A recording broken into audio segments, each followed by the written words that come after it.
Okay, so now we have Ojani. It's inner city real estate development in Lath Lane.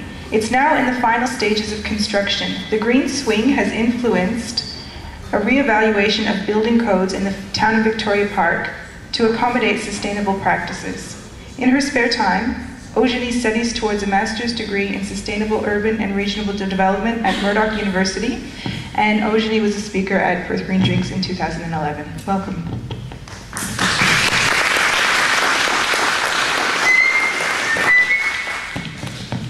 Thank you, Susan. Can I just say how exciting it is to see tonight's turnout, and really congratulations to both Flavia and Susan for a fantastic year of Green. For me, I've used this opportunity to talk here tonight a little bit as well to just reflect on the year that we've just gone through. It's been a really exciting year for us. Basically seeing a dream become reality, and a dream that maybe, if I'm really honest, I had in the back of my mind for about 7 or 8 years, that really started becoming something that was just nagging about 3 years ago, when we decided to sell our house in a northern suburb, move into a very old, probably negative energy rated rental place, and make the first step into making that dream a reality. So, what was that dream? My husband and I, for a long time, when we sold our house, what we dreamed about is to create a small inner city living environment similar to a townhouse style development, which was really sustainable, had a community feel, was affordable, not necessarily the cheapest, but affordable, would encourage creativity and provide inspiration and change to others. So this was about 3 years ago. I think everything started to become, if you can call 3 years a bit of a roller coaster ride, but 3 years ago, when Mark and Alana and their family really decided that they'd share that dream with us, what happened very quickly as soon as we sold our house, we together, the 4 of us, bought a block of land in Lath Lane, so close to the Perth CBD, about 5 kilometres. In Lath Lane, a suburb which is still affordable, but the block, only 840 square metres, was designed for medium density and would allow us to build 3 townhouses on it. So it was January, I said 2009, but January 2010 is that we became the owners of this block. Now, location was really crucial because it's also only 300 metres from a train station and close to shops and other community facilities, which means that we can use sustainable forms of transport as much as we possibly can.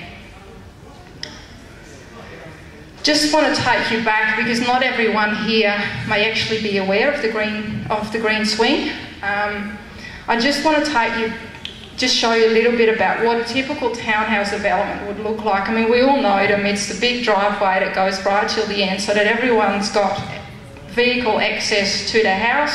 You flick the button, the garage door opens, you drive inside, you close the door, not to see your neighbours or anything else. It's a very simple version of it, but in this picture you can very clearly see what I mean. In our dream, we really wanted to set an example on how we can do these developments differently, because from a sustainability perspective, I think we can do much, much better. So, again, very briefly, this is our project. We made sure we keep cars and the impact of cars on this development to a minimum. So the driveway is short, doesn't extend right to the end of the block, which means we've got a lot more green space which we can use for gardens, and a lot of these will be communal gardens. For 3 townhouses, instead of the 3 double garages, we will have 2. In addition to that, we've got a communal bike store and an extension for a workshop, because we do have a number of people interested in woodworking type activities. So the garage can be used for multi-purpose as well. Then the footprint of those houses is a lot smaller than what you see in Perth. In Australia, we built the biggest houses on the planet. I don't think that's something to necessarily be very proud of, and from a sustainability perspective, it means we use so much more materials than we would need to. The houses in this development have got a footprint between 60 and 75 square metres. I've got to admit they're all double storey or maybe even triple if you count the attic spaces, but the footprint is very small, which means you've got a lot more green space around them. Also, the houses have been designed, it makes probably sense to a lot of people here, that have been designed using solar passive design principles. So instead of what a lot of council areas require is to design a house in line with the street, we've actually twisted all the houses. It's probably pushed up the construction costs because the garages still face the street, but it does mean that all our houses perform really, really well from an energy efficiency perspective. In fact, we've got energy ratings ranging between 8 and 10 star, and we actually feel that the 10 star double storey home could well be a first in Australia. Sorry. Another first is for a small strata type development like this, is to combine different construction materials. So in this development, we've got your conventional double brick construction, we've got reverse brick veneer, but we also have got straw bale. So it's a real opportunity to see how these different construction methods compare to each other as well.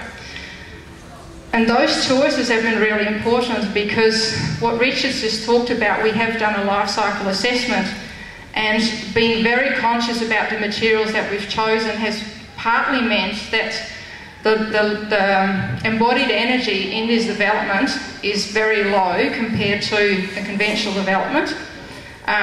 No doubt after my talk you can talk to Richard more about it as well, because he's been very involved in doing the life cycle assessment for us.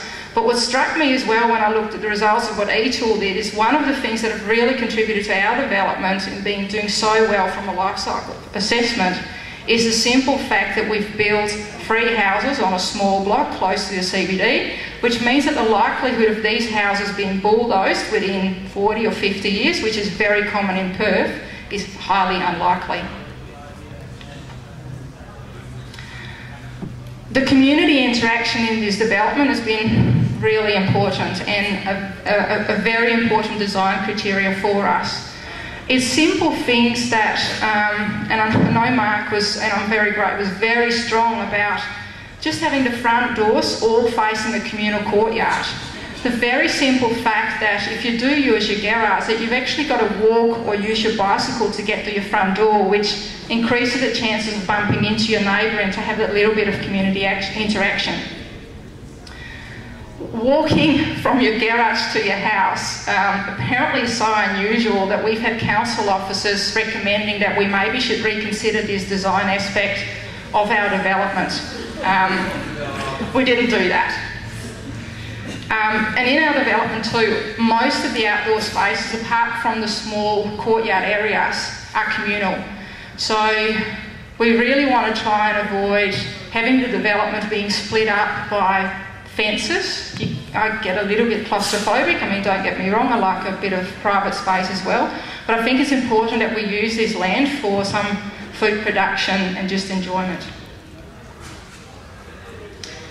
So at my last presentation at Green Drinks, I think we were still struggling with getting things through building licence, I think. Because it's taken us from buying the land to getting all the necessary approvals about 2 years. And I think it's helped that we've got 4 people that all have worked really, really hard to get to construction for this development. But it's also helped to maybe jump in and be a little bit naive. Not many of us had a lot of experience with the building industry, and a lot of areas where other people like architects or whatever your role is, you might actually say, well, no, you can't do that. Our question would be, but why? It makes so much sense. So again and again and again, there's been so many questions that we've asked or things that we've challenged, and I think that's really become the success of this project. So December 2010, we did get planning approval. Building licence came through in October 2011. Some of the challenges, and this may sound really weird, are water saving devices. In Australia, saving water is really, really crucial, particularly in WA. But to get a grey water disbursement system approved for this development has been a real challenge. And even for the 2 apartments that we've got, so they're on top of each other, to share a rainwater tank and then pump it back for non-potable use for washing machine and flushing toilets has been a real challenge with the Department of Health. We got there in the end, but it was something that I really didn't expect. Another challenge has been that instead of the 3 townhouses, we decided that the 3rd one we wanted to split into 2 apartments to really encourage more diversity of people living in this development. That decision has just caused difficulties getting, when you look at the Building Code of Australia and to get the fire design requirements to be able to comply with those. Particularly because the attic spaces we wanted to use for storage, which then means that building is classed as a 3-storey, and you basically have got to adhere with the requirements similar to a 10-storey apartment building. December 2011 we started construction, and I still remember that day. I don't think you could drag me away from that site. I actually think I got a bit sunburned that day, because to see these guys pouring the concrete slab really meant that the project that we've been working so hard on for 2 years was starting to become a reality. And it's almost a shock. I remember Helmut saying too, like, shit, these pads that I've been looking at on drawings for so long, they're actually there now. So that's been exciting. So really 2012 for us has been construction. In 2012 too, we got the recognition of the teamwork that's behind this project. And I really don't think that this project would have happened without, I mean, obviously the 4 of us, but also the support we've had from Griff from Solar Dwellings and Gary and Anna from Right Homes.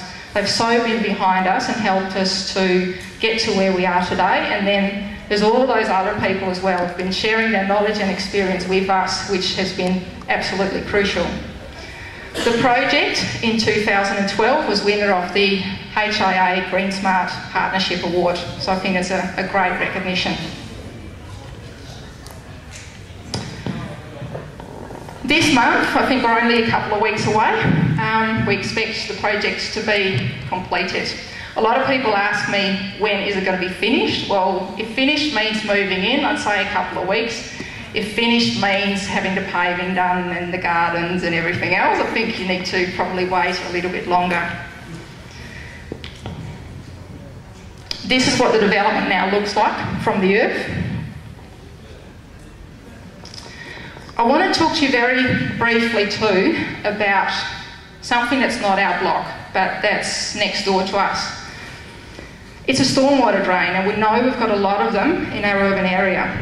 When we undertook this project, and in fact the deciding factor to buy this particular block was this stormwater drain, we saw the opportunity in greening our urban environment if we were able to do something with this block. And again, in 2012, we've managed to find an arrangement between the Town of Victoria Park that owns this particular block and our local community garden association. There will be a lease between those 2 parties, and then we form a subcommittee of the Vic Park Community Garden, which allows us to turn this block into a community garden. This year we planted the first 1,000 seedlings, which have been kindly donated to us by other not-for-profit organisations. We've also had a lot of publicity and interest this year, and we were one of the category finalists in the Banksia Awards, which is a national environmental award, quite prestigious. We did submit our project and were recognised as one of the finalists. Now, unfortunately, we haven't quite got the budget that a CBA and Land Lease have got, so we didn't win, but I think the fact that we made it to the finals has been absolutely amazing. So you might ask, what's next? I think for me, I would just really like to move in, and I look forward to doing that in the next couple of weeks. I think I like to have a little bit of R&R over Christmas, as we probably all do. But you know what, in the back of my mind, I can't help but dreaming about maybe doing something similar again. And I know there's already a couple of tiny little steps being made into that direction. So if you'd like to be informed on what's happening, possibly next, please follow us on Facebook or look at the newsletters, and we'll definitely be in touch. Thank you.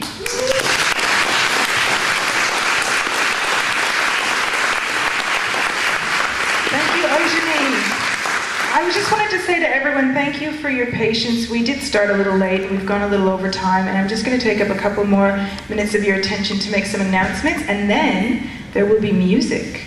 So, the first thing I wanted to say before I close is just a reminder that Perth Green Drinks is run by volunteers. The majority of the work was done this year by myself and Flavia. Where's Flavia? Hey, there she is. Did you guys know that Flavia actually is a journalist and writes about sustainability issues actively? She does a lot of research, she interviews people, and she's an active journalist in that area. So if anyone needs some writing done, I don't know, talk to her. She might be your girl. But Flavia, come back, because let's put our hands together for Flavia Pardini. Yay! Take it back. Take it back. Beautiful. I just wanted to also acknowledge Peter Taylor, who is sitting here with the headphones. He's been recording our events this year, and although we say Perth Green Drinks, we don't recycle conversations, we actually do put them on YouTube sometimes, so thank you, Peter, for making that happen.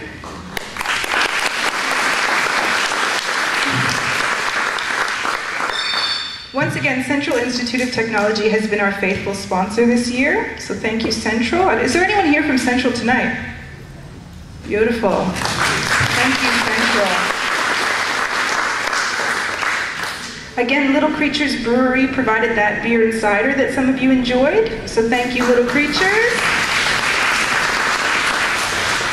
And also, you've been eating hidden pantry food, and you might have been sampling the Harris organic wines, and before you clap, the reason I was stumbling over my words earlier is because Duncan convinced me to have a bit of a taste just before I came on, and I can honestly tell you, they're nice wines, so you might want to check them out after.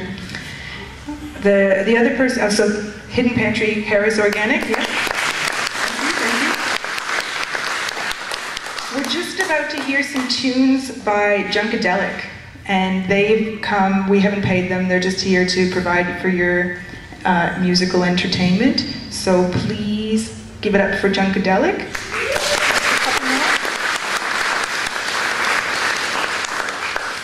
Obviously our speakers, Wilma Van Boxtel, Richard Hayes, and Eugenie Stockman. Thank you so much for being here tonight.